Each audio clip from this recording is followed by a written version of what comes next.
Hey, leaders. So back in December, I started talking about some key points around discipleship and that I wanted to share. And I got a little off track with the holidays, but I wanted to circle back to those here and finish those out. So a few weeks ago, I talked about discipleship starting with a posture of looking. And discipleship doesn't just start here, nor does it end there either. One you notice movement in and with someone, what do you do to let that person know that they're moving? Another important aspect of discipleship is encouragement.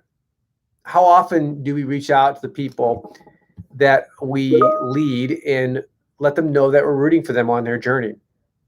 As we all know in our own walks, development as Christ followers can be a difficult time. Without encouragement and feedback from others, we can feel like we're wandering in the dark, forgotten and unloved. It's like you're on this journey of transformation by yourself, and that can be really lonely.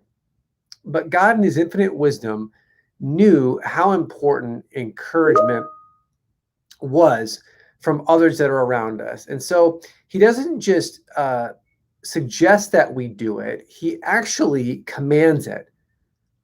The writers in Hebrews, the writer of Hebrews says this in Hebrews 3:13, but exhort one another every day, as long as it is called today, that none of you may be hardened by the deceitfulness of sin. So, how are you encouraging the people in your group on their journey? Some practical suggestions could be send them a quick note or a text after your meetings with encouraging feedback about their contributions. If they took a step forward that evening, let them know it was noticed. If they tried something new and maybe didn't work or they stumbled a bit, that's okay. Send something to them acknowledging the effort and thanking them for taking that step forward. Another way is praying for people, but also letting them know that we're praying for them. One of the best things I think that I find for myself, my own walk, is I respond really well when people let me know that they're reaching out and that they're praying for me. That can be really, really powerful.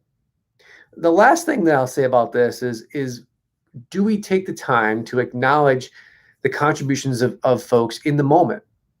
It doesn't have to be something long and overflowing or to kind of make them feel awkward.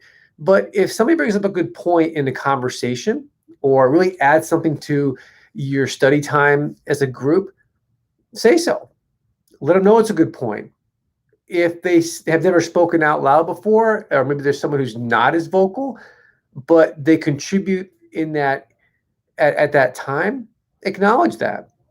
Thank them for their contribution, right? It's the little things sometimes that really go a long way to building people's confidence and letting them know, giving them some signs that they're on the right track.